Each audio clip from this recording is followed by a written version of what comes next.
This is episode number 8 of the Best of the Tour podcast, entitled Over the Sea and Far Away, which is a reference to a KT Tunstall lyric for those astute listeners. It's time for another episode of Best of the Tour. This is the show that takes you behind the scenes of your favorite gig posters, tour merch, and the artists who bring it all to life. Let's start the show.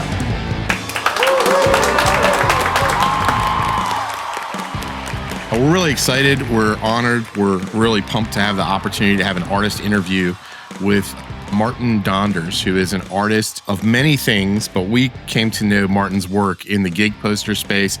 He's done work for some of our favorite bands like the Dave Matthews Band, Goose, My Morning Jacket. I've seen work by his for The Who even, which is incredible. And it's always a pleasure to see what he's got cooking.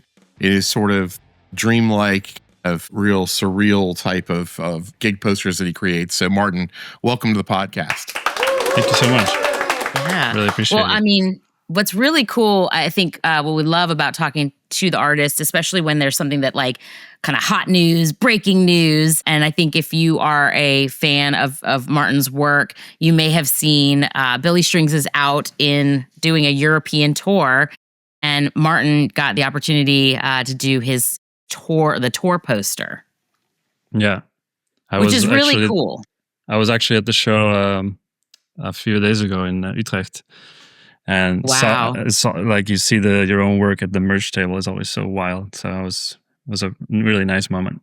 And this one was really cool. We actually, Mike and I luckily got to see Billy this past summer or spring. He came here to North Carolina. It was our first time being able to see Billy. He did a 3-night stint at this small-ish outdoor amphitheater called Coca Booth. It was very cool. We'd been listening, we're getting new into the jam band world, being able to hear Billy Strings live. Boy, that was amazing. And I think we have an episode from Posters in Every Direction. We talked about the merch from Billy Strings. Wow. Yeah, their merch game is on point. The number of posters they make available for some of these, particularly the weekend or multi-night stops was impressive. The number of T-shirts just was, I think at that point it was more than I had seen at a merch booth other than Dead & Company. And yeah, really, I think to get to do a piece for Billy for particularly the tour like you did is kind of a pretty primo spot, I would say. I know the show that Eric is referencing, and I think we talked about this maybe over on Posters. I picked up a poster in the parking lot, right? In sort of a shakedown before the show. Somebody was selling last winter or winter 25, right? He did some shows out in Asheville, North Carolina, like a sort of 6-night stand. It was like a little mini winter tour. And an artist called Miles Sang did the one for that stop, similar to how you did it for this tour, where it kind of lists each date, all the dates, and things like that. And I've seen that done a couple different ways. I've seen it by bands that will do it as sort of like, here is a poster that you could pick up throughout the tour. For instance, I think Dave Matthews Band just did one of those, and they had Ben Kwok do kind of this elephant, which was really cool, showed up in different colors, but no dates. And what I really love about what I think Billy Strings does consistently, what's on your piece, what we saw on Miles, is that you have, hey, this is the fall Europe tour. Here are the dates at the bottom. And this sort of incredible, very wise owl made out of sort of natural pieces is the centerpiece. I could go on and on about the piece, but talk to us about that and that experience and the work and all that good stuff. Well, I started working with Billy. I started working with him. I didn't know him when I was introduced to him. I started working with him because of Haphazard Press. Mm-hmm. So I wanted to do a quick shout out to them because they got me in contact with Billy. And so the first thing I did was during COVID, or maybe even before. I did merch. I did a bunch of posters after that. And I got asked for this poster, and it kind of blew my mind because, first of all, I can only kind of see him here if I get the opportunity because America is a little bit too far away from me. So I was like, first of all, I was like, damn, I got to get a ticket. So I got a ticket first for the show. And then I got the email like, wow, you want to do this poster for the Europe tour? And I was blown away. That's awesome. Amazing. Yeah. Now, are you also, I mean, this is like, which came first, the chicken or the egg? Like, were you a fan of Billy's music prior to doing the artwork, or through creating art for his shows, did you then become a fan? How do you say it? Like, I had to kind of get into his music first. I didn't know him at the time. Mm-hmm. So I was asked by Haphazard Press, like, get in touch with this artist. Maybe he likes to work with you. And then I think I opened Dust in a Baggie on the Grand Ole Opry, that classic video. And I was like, damn, this is something that I have never heard before. And like a connection that I didn't make before either. Like an artist that I didn't imagine I would work with. And like I instantly loved it. Yeah. We saw him, like Erica said, when he came through North Carolina, and we were both kind of listening to his parts of his catalog, right, to get more familiar, because we knew of him. We had seen a little bit of him on YouTube or on Nugs, just pulling up pieces or whatnot. I'd seen the old Dust in the Baggie from when he was a real young kid, like in a basement, playing at like I don't know if it was a party or what it was. But then we fell in love with a few tunes. Gild the Lily was one of them. And, yeah, beautiful. And the Red Daisies were everywhere. It was like, what's this Red Daisy thing? And then we were like listening before the show in the parking lot to that tune, Red Daisy. And we were like, oh, this is a great song. Yeah. And we kept picking up one or two, and he played both of those that night. Yeah. And I was like, well, that's kind of a first. That's kind of a first to be an artist show and like really want two songs the first time we're seeing them. And we got them. And it was magical. I mean, he's really, a musician, but an entertainer through and through. It's kind of like being at a carnival. You just have this whole sort of your submersive experience. Yeah, I mean, the live shows are incredible. The Utrecht one for me was my third one last week. And every time, like last time he was in Paris, that was kind of a more bluegrassy show. And like you just don't know what to expect. You don't know what covers you're going to get. You don't know what songs you're going to get. You don't know if he's going to stretch out like a song for 30 minutes or even longer. Yeah. And it's so interesting, growing up, like Mike and I both, one of the things that we connected most about was we both loved the music of Dave Matthews Band. And, back in the 90s, early 2000s, like Dave was considered kind of a jam band. And now as we've kind of grown into this more jam band world, listening to different, what I would consider more of those longer, they like to stretch those songs really long.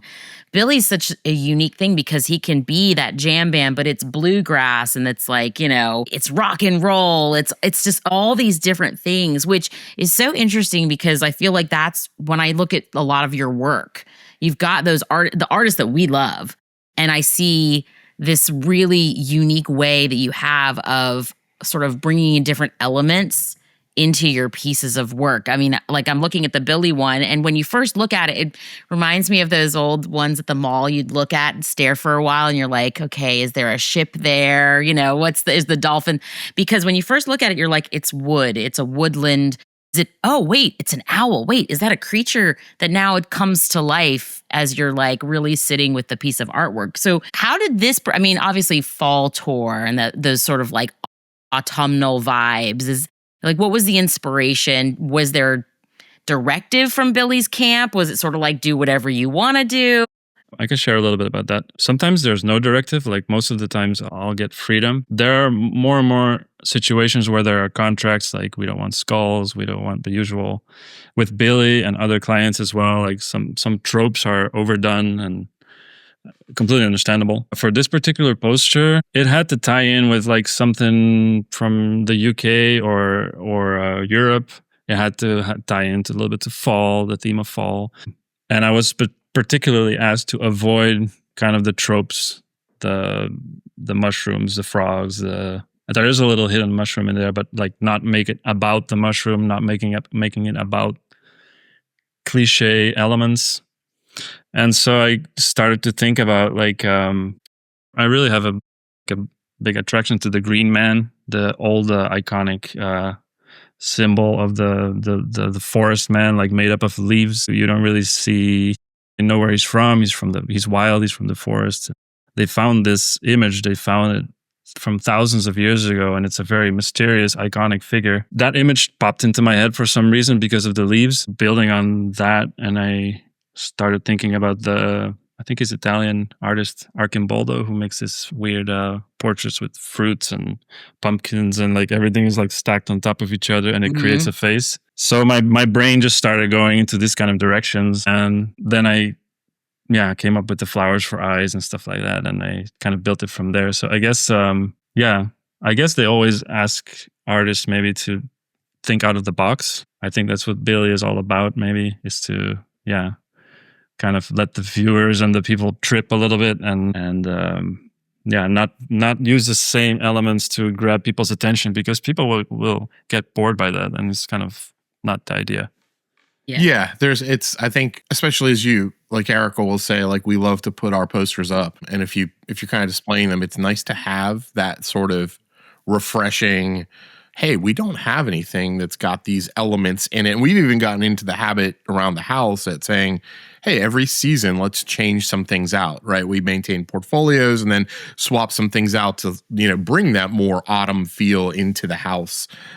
And then that gives you the opportunity to display more pieces that you love. Yeah. And so I think, that's spot on. I can see that sort of push-pull between like wanting to give the artist as much creative freedom as possible. I mean, that's probably where I would start. But then, like you say, it makes a lot of sense that there might be overused tropes or themes or whatnot. That's how many skeletons can I really have on my wall, right? Like Halloween, it's great, but after that, and I mean, maybe you're really into skeletons, which is, I mean, I happen to be personally, but you still like to break it up and have variety. Yeah, exactly. Yeah.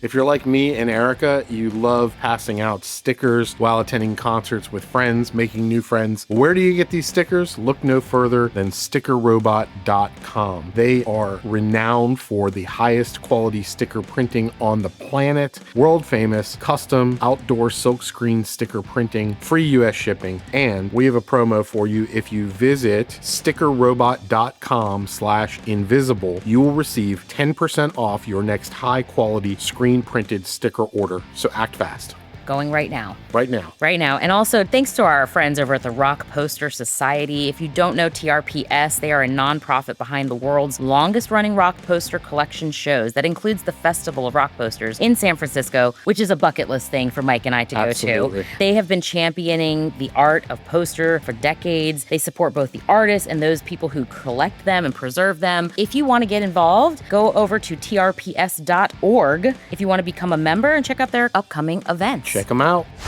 I talked about this a lot. This is one of my favorite things to do, is to like sit with a piece of art, and as those things come up. So as you were talking about kind of the building blocks of this particular piece for Billy, I'm like, oh wait, he's got this cool like old man, like you said, wood. I'm thinking like Treebeard from Lord of the Rings, like, and he's got this wooden pipe, but then the pipe becomes almost like the framework. The smoke becomes a very like unique piece in and of itself. And then I was like, there's an apple over here, and then there's an egg with an eye poking out of it. Like, there are so many small little things that I think if you sat with this for a while, they would start to be uncovered, and it becomes more than just, oh, okay, this is cool. It's an autumnal, woodsy looking creature that's made up of all these other elements, but those elements are solo on its own as well, which is so cool. And we are very familiar because we have some friends who went to the Dave Matthews Band show at Jones Beach this past summer. And one of your pieces was the Jones Beach piece. And it was so cool because it was this like underwater, like discovery vibe. And one of our favorite things about when poster artists create for Dave Matthews Band, they put that fire dancer symbol like front and center. It's one of our favorite things when we're looking at the artwork that we collect. And it's just such a cool thing that you did this as like, it was like this like Indiana Jones goes underwater, like has to search for the Ark of the Covenant, but it's the fire dancer. Yeah, and it's sort of like topping a Atlantis. fountain that maybe sat in like the Atlantis courtyard or something at some point. And I always say that's a tricky one, right? Because that's not to shift gears too far from Billy, but like I would imagine, for the Dave Matthews Band, it becomes a delicate balance of that fire dancer being like their, icon logo, to use it, but also to balance that don't overuse it kind of thing. And then to be able to use it in a piece and have to find a new and creative way that actually resonates. I mean, I would say outstanding job, number one. It's a beautiful piece. I love that piece that you did. And I don't think I've seen the fire dancer used that way before. I thought it was really unique. Thank you so much. Do you like just looping back to that, I think that for that poster, or I did for a poster before that was maybe unused or that fell in the water. I don't remember about how exactly that sketch came to be, but that sketch was there in between other sketches. So I kind of left the opportunity open to them. I tend to not use like logos or symbols from people that I work with or artists that I work with. And in this case, for that idea, somehow that fit, and it had kind of like a soft, mystical vibe to it. And yeah, I was happy that it got chosen. So well, and you probably did a little bit of research, or maybe you just knew about that Jones Beach kind of location. It's this unique amphitheater here in the States. A lot of our places that bands tour and show up, they have common elements, right? It's kind of like, okay, you're going to walk in, there's going to be, these kind of hot dogs, this kind of soda. Down here, the bathrooms, there's the merch tent, there's the stage. Some of these venues are adapted from older, spots or whatnot. And they have just unique based on the location, the topography, and where they are. I mean, the Gorge is probably the most prime example of that here in the States. Out on the West Coast is literally on at Columbia River kind of gorge. But Jones Beach happens to have this amphitheater. What do they call it now? It's in Wantagh. It's the Northwell Health, which is the corporate whatever, but it's Jones Beach. But it happens to be right there on the water. Yeah. We've never been, but we have friends that go, and they're like, you got to come. It's like their hometown venue. Yeah. They love to go to. But nice. if there's rain or like I guess a little bit of high tide or whatnot, like the pit area where the band is, like it get a little flooded under there. So I thought it was really and the crowd is completely open, right? If I remember correctly. Correct. Yeah, it's like a almost like Coliseum-like seating, because it's almost built down, like, again, sea level. Yeah. It's very interesting, and that's something that I like to look at when I collect a piece of artwork. I'm like, okay, is there a tie to the venue, to the location? Is there imagery?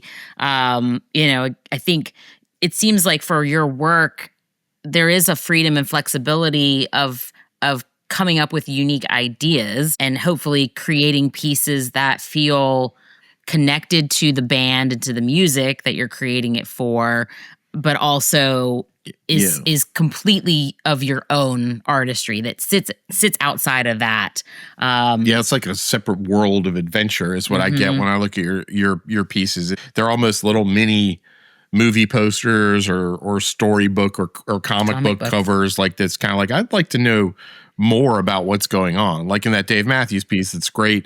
The environment, everything, but there's this little tiny kind of submarine that's floating in and, exploring and highlighting the fire dancer. And it's kind of like, all right, so there's some story there about, well, who's in the submarine, right?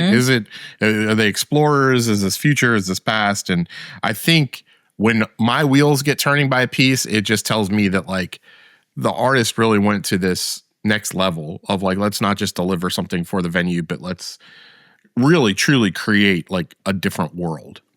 Yeah, I'm a little bit addicted to that, I think, like trying to tell a story in one image. And that's what I would hope that people read in it also, and that they can use their own imagination to come up, like you said, with what's happening before, what's happening after. What is this place? Who's this figure? I really love to play with that. And so I always try to put in a touch of something mystical or something unfinished or something that you feel is maybe out of, like something that could happen out of the image or in the next image or. Yeah. So the storytelling in one image is something that I really kind of addicted to trying to accomplish it, which maybe doesn't always succeed. You're ahead of my question.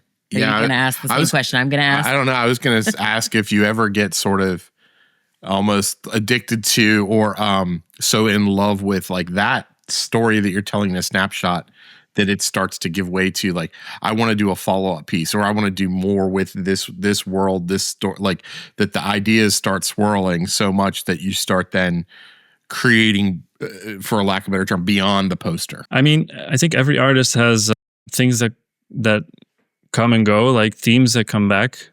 And so it's really interesting to see, like, when you start sketching, there's always this first thing that pops into your head, and they're always very similar, and you kind of have to get out of that to come up with new ideas also. But yeah, in a way, there's always a desire to kind of try to stay in that world and to build on it. Yeah, the time is limited, and the project needs to be, it's one poster. So yeah, there's a strange contradiction, I guess. Like, you want to keep building that world sometimes.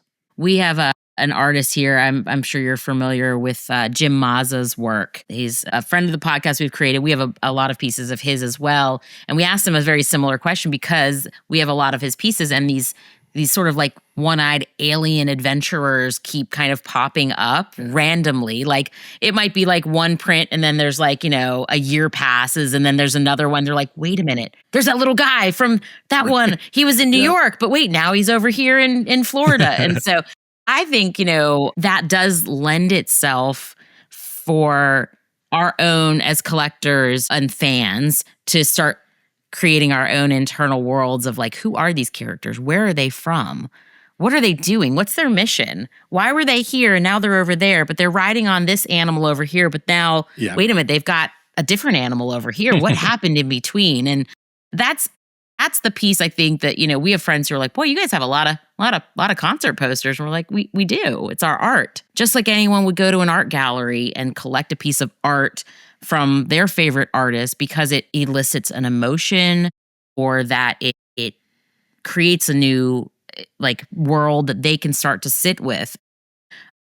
I studied art history in college. I variety of different genres of art, but modern art for me was always my favorite genre of it because, again, on the surface of it, sometimes like an artist like Mondrian, you'd look at it and some people would just be like, it's just blocks, it's just primary colors. But like, then you start looking at it and it's like becomes a world and you sit with it a little bit longer.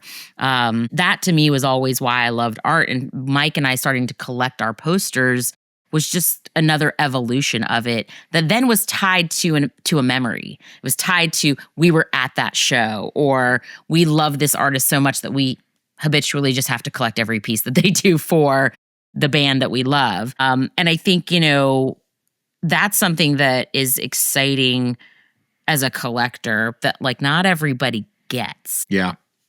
And I think on that collector front, I want to circle back because I think where we are, and correct me, Maarten, if I'm wrong, but the Billy Strings print that was for the Europe run, you do have APs of those that are kind of loading. Is that right? Just kind of waiting to get some clarity on, as I think all of us are, like the world shipping scenarios and things that are constantly shifting, springing, changing environment. I mean, we're sitting here, and for our listeners, we're actually recording this in October, but it's going to air in November.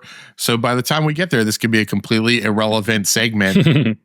Can we touch on, will there be Billy String APs? And if you're a fan looking for more information, where could you check regularly to see when the ship gets righted and when they might drop? So yeah, the tariff situation right now is kind of sticking the wheel for me. Mm-hmm. So I'm kind of looking at different options. I'm also waiting a little bit out to see if it calms down and the postal services stopped shipping. One of my priorities is that people have affordable shipping and that they don't have to pay $70 to do so. But yeah, the Billy ones are coming up. Sesanta, I did a Sesanta poster that's coming up as well. I did a Pucifer poster that's also waiting, and I did a Tedeschi Trucks Band poster that's also waiting. So I have like a line of posters waiting to get launched, kind of. So it sounds to me like if you were a fan of your artwork and want to support Maarten on the AP drops, once the situation maybe opens up a little bit more, grab a few of them. Combine your shipping. Yeah. Get a couple of them. Actually, it's funny. I looked at your Tedeschi trucks. We love Tedeschi trucks. We've seen them a few times. We've been lucky enough to see Derek and Susan play with some of our favorite artists, but Tedeschi trucks as a whole as well. this print, I had this like moment where it reminded me of, as a child, of the 80s, like the Berenstain Bears and like this home that they created, and this tree, this beautiful tree home. And it had a little bit of like Lord of the Rings, Hobbit vibes to me. It's so cool. This like Thank you. push-pull between the unique creativity that is now, but then this sort of nostalgic memory that it elicits as the viewer. Well, I really, and for us as collectors, we collect from artists all over the globe, wherever we can support our artists. And so if you're listening and you're a fan, be patient.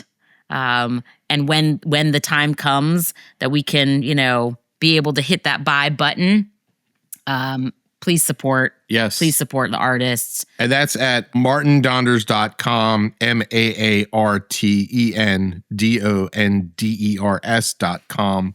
You do have a shop button on the website, and it does say working on it right now. So again, I imagine when things are getting ready to drop, Instagram, socials, right? Keep track of Maarten, and there'll be announcements there. Also started a newsletter system, which I have yet to put a button on my website and my Instagram, but I've posted the link a few times in my. That's a great way to subscribe, and then you get those emails. I know I subscribe to pretty much everybody because we want to be on the forefront, especially for art that we need to collect. If we can't get it at the show that we're at, or with, we have a great network of, we call them poster buddies, which is a great way, one, to be able to pick up the artwork that you want from the venue. But then really, it's my favorite way is if I can just go straight to the artist and go through the AP process. But it's crazy. Sometimes it literally, like, I don't know if you've had this experience in the past, for your prints to literally be like 3 seconds, they're gone. You're like, all of a sudden, like, I didn't even get to breathe, which I hope the return is that it's a good revenue for the artist, and that's, it's not bots, and it's not, having to cancel those multiple orders and things of that nature, that you're actually getting the art in the hands of the collectors. Yeah, it's frustrating when you see the posters pop up on eBay. Yeah. I've had poster drops gone in like crazy amounts of time where I was like just blown away. And sometimes it's a little bit softer and I'm still blown away. I mean, I'm always grateful of people buying stuff. It's, people liking your work. There's nothing better than that. Yeah. So we were talking a little bit about the world building and the creativity, and how sometimes a story might hold on to you enough that you feel like, I've got to continue that story. I think, we're lucky enough, and this is more, I've been brought into the world of comic books and graphic novels and art that is outside of our walls. But I think that you've got something, maybe a project coming up that can then be a little bit of an overflow of those creative ideas. That's a story of its own, maybe in a graphic novel format. Yep. Exactly. Nice introduction. Thank you. We work on segues. Yeah, nice segue. Yeah, so I guess last year, or since a long time actually, I wanted to do a comic. And since last year, the idea kind of got formed into my head. And I guess with all the illustrations, like starting and stopping a project and having to argument what you're doing, reason what you're doing, and like, the start to finish kind of thing. It can be a little bit overwhelming sometimes, or I don't know, like sometimes you want to do something else. And exactly also what you said about sometimes you want to keep the story going. So I've been starting a graphic novel on the side. Just the strategy that I came up with is that the graphic novel has to have total freedom, and it's also 100% improvised, meaning not improvising a story and then drawing it, but like I'm improvising the story as I'm drawing the thing. Very interesting. So I have no idea where it's going right now, but I do have. I bring it upon myself to finish the pages. So I have like pages that are completely inked out. They're like ready to go, but I don't have the next page yet. It's so like remember those choose your own adventure books back in the day where it was like, if you pick A, go to page 72, pick B, page 47. And you create your own as you're reading it. Exactly. And so I'm kind of bringing that on myself to keep this freedom going and to not put a huge project on my shoulders so that I don't want to get this kind of feeling of, oh no, I have to finish this project. Yeah. So is there a genre to it, or like a subject matter, like science fiction versus fantasy versus real world or historical? Or I'm already starting to see like themes pop up, but I guess the red line of the thing is that I'm like you said, I'm using elements that are returning in my work, and I'm trying to give them a story. I'm trying to give them a background and a world that they live in. So that's been really fun. And I guess visually, maybe I'm not using text either. I guess, I don't know if there's a reference yet. So it's like a true just graphic. Yeah, it's 100% graphic. Wow. Surreal, very cool. Third dream world. That's it. Oh, so it could go in and out, really. It could meld different genres and things if it's sort of this dream world kind of state. Very cool. I don't know of anything. I mean, you're the comic book graphic novel reader. I like to read fantasy, like more of the romantasy fantasy world. But have you ever read a graphic novel that is straight up just visual, completely visual? Smaller runs and smaller printing, like not your Marvel DC type of thing or anything. Right. Yeah, it would be independent, but I'd have to really go find one. Probably the closest thing, I mean, if I'm being totally honest, would be sort of like a Japanese manga that's not translated to US. So I don't really know what the language is being spoken. So I can't tell you what the words are. But so you can still, for the reader, you extract what you believe is happening based on the artist's ability to just convey that emotion through image, right? So that I can identify with what Maarten's doing. And I'm really actually excited to see it. I want it to just happen. I'm not going to no pressure, but when it happens, I will be absolutely buying a copy because this sounds incredible. I love the idea of here's the image and portray the story, but not necessarily have the words that here's the other thing about it is that sometimes, a lot of times in comics, the sort of there's filler, what I would call, or what I think of as filler as far as the words. It's like, okay, well, they really just needed to get from point A to point B. And so they put all these news reporters in flashing, and I don't really care what the news reporter's saying. Let's just blow past that. I really want to get to the Batmobile again or whatever it is. And so to have the story just told by the images, I think is it makes each one that important, right? There, you really need to sit within it, absorb before you move on to the next to try to understand where we are in the story. That's pretty cool, I think. Yeah, and I think I'm approaching the pages as if they were posters also. What I'm hoping to do is that maybe sell, I don't know yet, but we'll see. But maybe sell individual pages that look cool as individual artworks. So, and this sort of tracks, right? This is sort of almost like a lost art form. If you go back in cinema, I mean, Charlie Chaplin, and just springs to mind, there were silent films. I mean, for a part of Americana cinema, there were not spoken word films, and so you had to watch the images flash by on screen and understand. And so not too dissimilar from that. So I think it'd be a really cool exercise. I think, sometimes the text can take over the visual experience of it. And I think my goal is that people, again, I want to leave it open a little bit, also like the posters, so that when people experience the comic, or I don't know, read is not the exact word, but when they go through it, that they kind of have the same experience, their imagination will still be tingled, and they will still have some kind of area where they have to fill it in themselves, because not everything is explained. And you've done project work with sort of the opposite, where you've been the illustrator for a comic that had the story, but then you created the imagery for it, right? Yeah. I did with Theo Prasidis from Greece. I did it's a Doom alphabet. It's about Doom metal. We did that for Image Comics, actually. Yeah. Yeah. And so that was all his world, and I just came in and I visualized it. And that was a completely different approach, but super fun also. Does that keep you kind of like the creative juices flowing, right? So your personal project, the graphic novel that is 100% authentically you, with no parameters, no sort of like borders, right? It can go anywhere. You have, complete artistic power and creativity. Does that then keep the juices flowing so that when these projects for posters come in, or somebody, says, hey, Maarten, could you do an album cover? Our kids are really into collecting records now.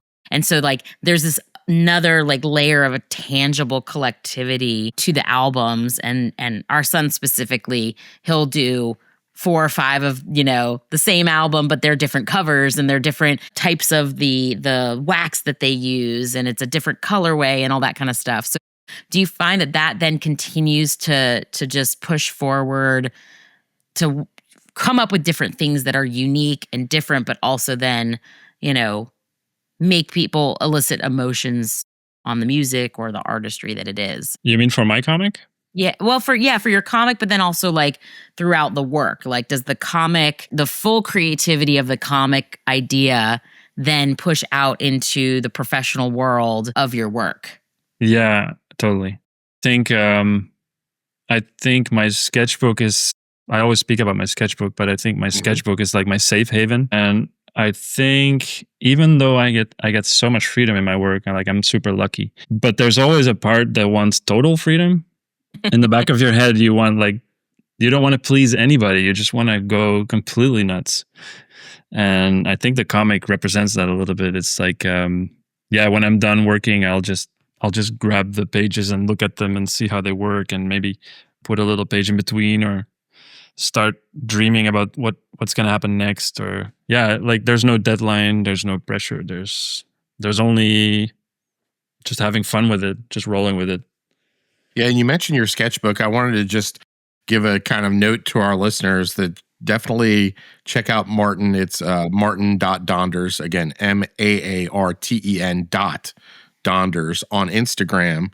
And he does some really cool posts with the sketchbook. There's one that I'm looking at just to kind of reference from February 22nd of 24, where he shows you like in, sped up time, a real example of how he painted this snow witch in the sketchbook. I, as a fan and collector of work, I just love this type of thing because it shows how it comes to life, right? How you're literally putting sketch pencil to paper and then just layering on top to create this incredible image that just emotes this, fantastical world with this wintry witch and, kind of hunched over in a cave. But we get to see the finished product so often, right? Flipping through, looking at whether it's a promotion by a band or searching for the AP or whatnot. But I think it's a rare occurrence to see the artist in motion. And this is a great example, that February one, but I'm sure there are others in the Instagram. So definitely the listeners check out Maarten Donders on the IG, as the kids say. What's your favorite? I always just wanted to finish up by saying that I always believe that everybody should keep a sketchbook or a notebook, and that you just should be free in your expression and let it out. And you can always grow as an artist. You can always observe and listen and write. And I think that's an amazing thing to have. So I always try to transmit a little bit on the platform as much as I can. Do you find there's a particular, you keep going back, right? We live in a world of obviously digital mediums and, but I think that there is something really unique about the tactical, tangible pen, paper, pencil, paper. Do you have a favorite medium, or is it like you always start with for creating the art? I always start with pen and pencil and paper. Sorry. Mm-hmm. Pen, pencil, paper. Like even if I'm gonna do the work digitally, I will always sketch on paper. I will do it digitally either if I can't make it in time, like I feel like the deadline is too short, or if I think my idea might be too ambitious, or like sometimes you just have a too modern idea and you cannot. The pen drawing is very like one layer kind of idea, but the paper and pencil is like the start of everything. Yeah. And that's something that, I really hope that young artists or up and coming artists or even just kids who just love art can fully recognize that like you don't have to learn Procreate and Adobe and all these magical like online suites. Like it's probably a good skill set to have, but if you have this like need to create something, literally a piece of paper and a pencil is like your best friend and that's all you need. Yeah, Procreate will never be able to simulate like the feeling of a pencil on paper. And for $1, you can get a pencil and a paper, and it will just be whatever. You can make it whatever. I think that will never go away. And I especially now in the world of AI and the world of so much things that are digitally generated, I feel and I hope people are thirsty for like analog experience. I mean, I certainly am.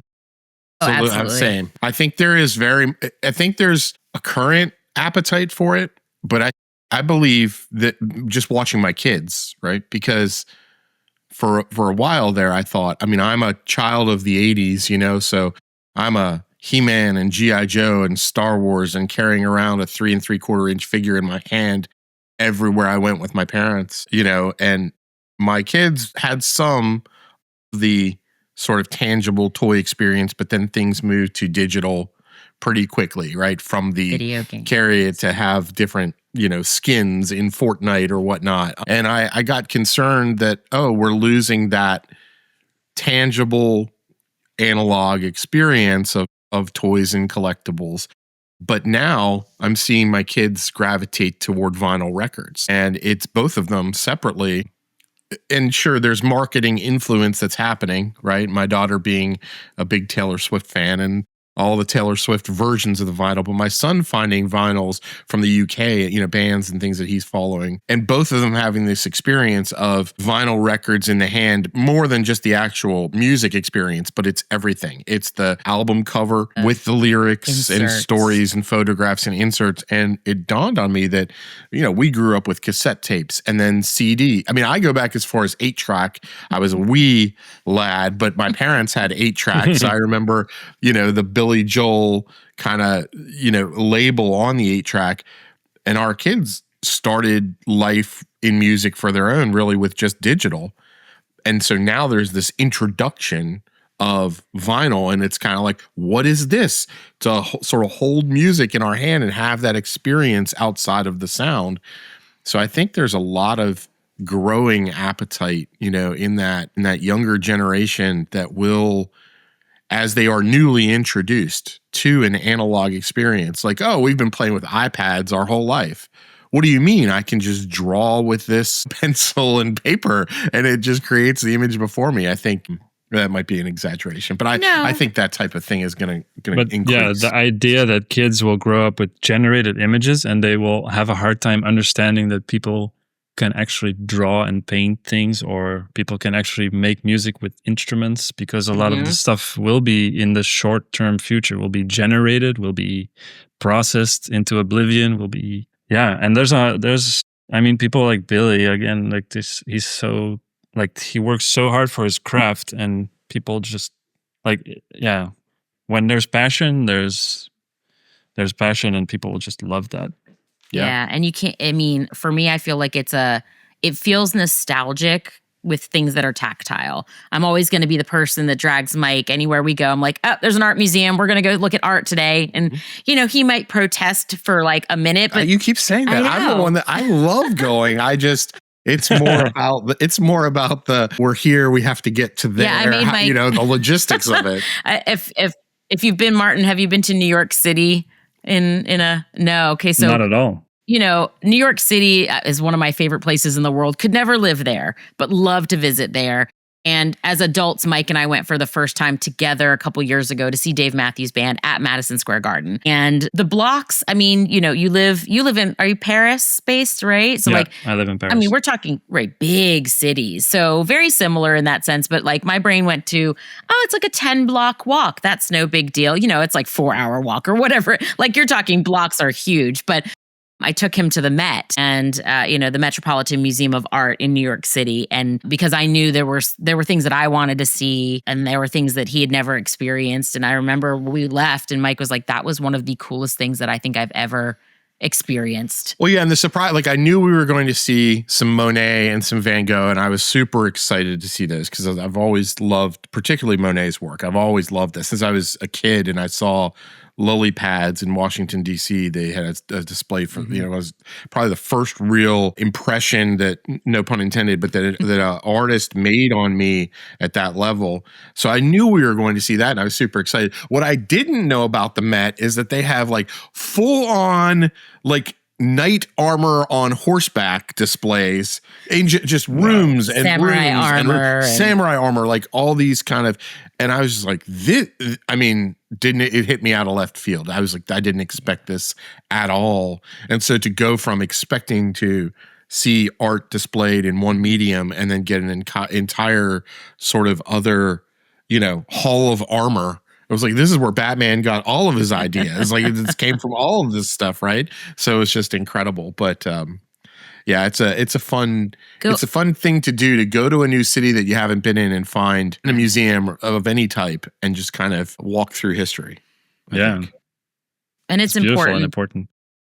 It's important, I think, from, like you said, that tactile perspective of feeling like we need to be not just looking at things through the screens, right? We need to be experiencing art in a way that it was meant to be that way, to elicit emotions, to exchange energy, to make you feel something.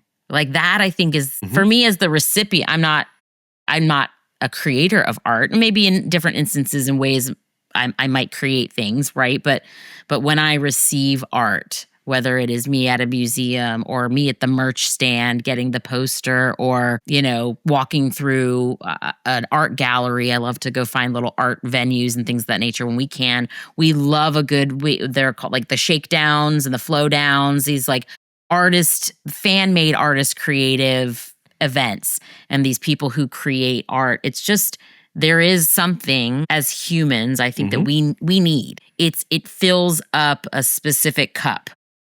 Exactly. And I don't know how to explain it that other than we need that as humans to be able to have that energy exchange. And that's exciting. Like timing wise, it sounds like there's no real parameters for the graphic novel. It's sort of like it will be finished when it's finished. When it's supposed to be finished, right? Exactly. When the story presents itself to be finished. Yeah. Then we covered sorry, go ahead. Yeah, I just wanted to continue on the last thing you said, but I think what is important that people maybe forget sometimes is to sit with yourself and sit with your art and make mistakes. I mean, I hit myself over the head so many times of not succeeding or failing, but actually that's, when you look back on a finished project, you realize that was part of it. But it's difficult to sit through. And I feel like screens and AI and all that instant kind of instant content and all that kind of stuff, it could put a lot of people in a state of wanting also to have that instant result. And I think sitting with something and just submerging yourself in it and failing and waiting, and that, I think that's really important in the artist's life, I guess, or in anybody that wants to put something out there or create something or has a desire to do something.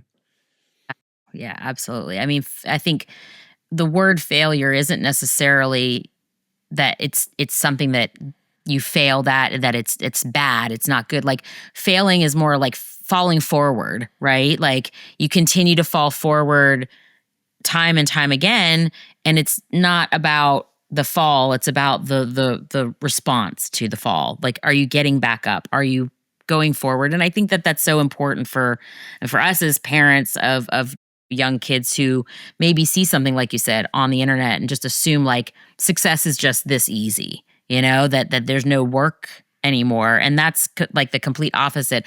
I do think that, and just to kind of like circle around back to the sort of I feel it as like a consumer of the, the media and the things that are coming up. It's like, I am getting fatigued already by like, that's AI. Oh, that's not real. Oh, like this is just like, it's getting blatantly like obvious to my eye at least.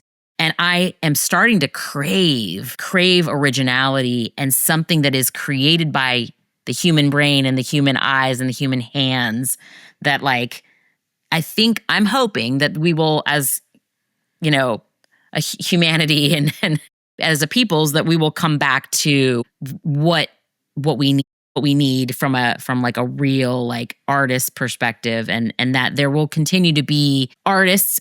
I know Billy Strings took a stand about a year or so ago and put a statement out, was like, we will not, no AI. No, yeah, I remember. We will not get from, and I think there was a small. Well, and I think it's fair to be afraid of it, right, or to recognize it's a threat or it changes things. But I can say from the fan experience, from the consumer experience, like I've not met anyone, and I myself am part of this. None of us have any interest in exchanging our dollars for AI created pieces in whole or in part. I think part of the exchange, what I call the Christmas morning experience, when you walk into a venue and you don't know what the poster is and you see it on the merch stand for the first time. Or now, unfortunately, none of us are patient. We all unwrap our presents before Christmas morning. You're shaking the boxes. Right? We see it on social media. We see tonight's print is by Maarten Donders, and this is what it looks like. That still, in and of itself, is a moment of like, oh my goodness, this is amazing. Now I have to sprint to the merch tent to get it, right? Mark my calendar to be on the artist drop at this time, to be fast with the fingers, credit card preloaded so that I can get it from the artist website. That is in large part because what we are chasing in that moment is an original creation that is a moment in time. It is limited in availability and edition, and it has been this symbiotic creation between the music, the band, the artist behind the image, and then that other thing that Erica talks about so often, that core experience of being at the show or loving the band and observing the show from afar, right? We learned through COVID-19 that you can have these couch tour experiences, nugs and whatnot, and almost feel like you're there. But that is all something that's working together in a little bit of magic. And if you replace elements there, and it's not truly the band, or it's not the artist who's created it with their own unique and fresh perspective, but it's driven through artificial anything, I think it just loses some of that magic and it becomes kind of collapses on itself. Yeah, I agree. I think I like you said, like I'm not scared of the technology in itself, and I think we need to advance, and this is part of advancing. I'm scared of what it might bring in other ways, maybe, but sure.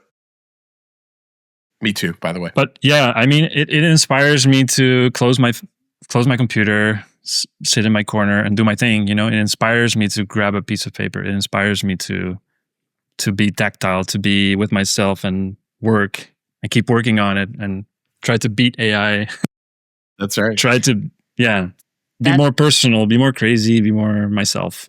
And I think that is probably his best case scenario, to say, we know it's out there and we're going to just let it drive us to push us as humans and creatives even further into something that we know. And Mike will talk about this. And Mike and I have had personal conversations about how we feel like a lot of AI stuff is just soulless.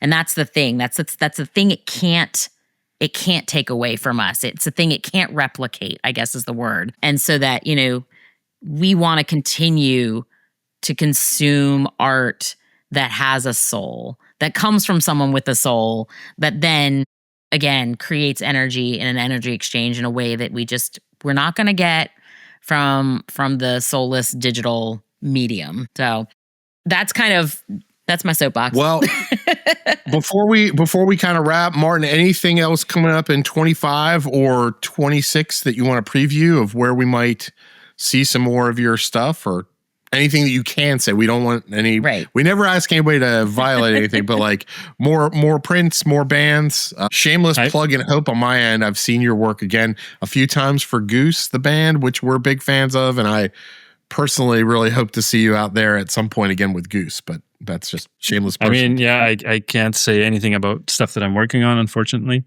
Sure. But I hope to work on more posters. I love making posters. Posters is the best. I'm working on getting my personal work more out there, like trying to think about print and new prints.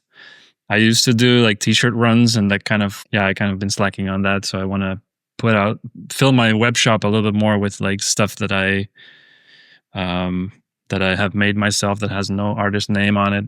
So I like to give a little bit more of that dynamic also in my web shop. So I think I'll be working on that in the near future. And yeah, the graphic novel is something I can talk about, but I have nothing client work. I have nothing that I could share, unfortunately. Sure. Well, we're going to be continuing to wait impatiently for this new experience, this graphic novel experience that I'm personally very excited to check out.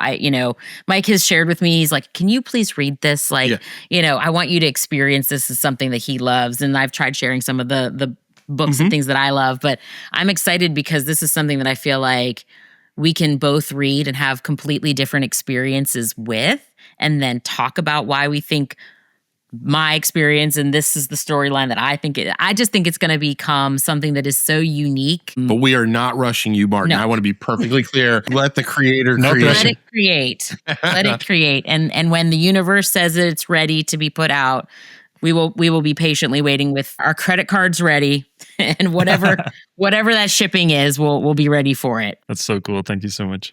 Well, thanks for joining us, Maarten. To our listeners out there, be sure to follow Maarten Donders, again, MAARTEN.Donders on Instagram.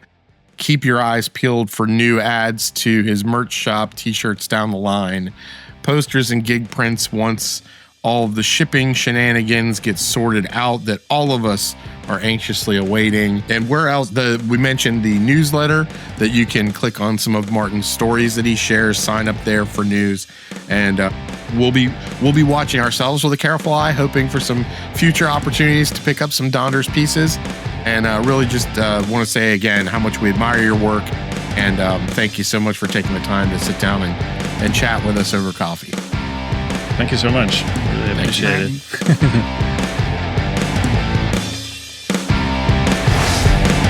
All right, Best of the Tour listeners, it's time for the Tour Tracker. Your guide to the shows you don't want to miss. One of our favorites, Warren Haynes and Government Mule, are heading out on a winter tour this year, starting on December 13th in Asheville, North Carolina with Warren Haynes' Christmas Jam, and then heading up to New York towards the end of the year, and a little bit of a down south in Charleston, South Carolina and Florida coming up in 2026. Head over to mule.net/tour to check out tickets for a show near you. One of the greatest metal bands of all time, Metallica, is undergoing their M72 World Tour right now in November. They're going to be in Australia. Quickly thereafter, they will be in Abu Dhabi, Athens, Greece in the spring, followed by a whole Europe tour that will take them through summer of 2026. Check out Metallica.com for all of the dates and catch this tour. And that's your tour tracker for this episode. Have fun out there, and we'll see you on tour. Best of the Tour is presented by Invisible Industries. Find us at www.bestofthettour.com and on all major streaming platforms, including Spotify and Apple Music. You can also catch Erica and Mike on their other podcast, Posters in Every Direction, streaming wherever you stream your podcasts from. A big thanks for listening, and we will talk to you next time. If you're digging the stories that Erica and I are bringing you, and if you'd like to keep these podcasts going, please consider tipping us in the tip jar at buymeacoffee.com/bestofthettour. That's BUYMEA coffee.com/bestofthettour to support the podcast. Thanks, y'all. Are you looking for some ways to get inspired and make some creative magic happen? Then you need to go stock up on art supplies. Head on over to bestofthettour.com and hit our Blick affiliate link. It's the same price, supports the show. Go check it out. If you're like us, you love supporting the independent artists who make the art for the posters we love. So if you're looking for a new poster, look no further than shop.invisibleindustries.com. You can find their print collections, including art prints, limited edition prints, remarks, original works, and much, much more. So go on over to shop.invisibleindustries.com to go check out what they've got in store.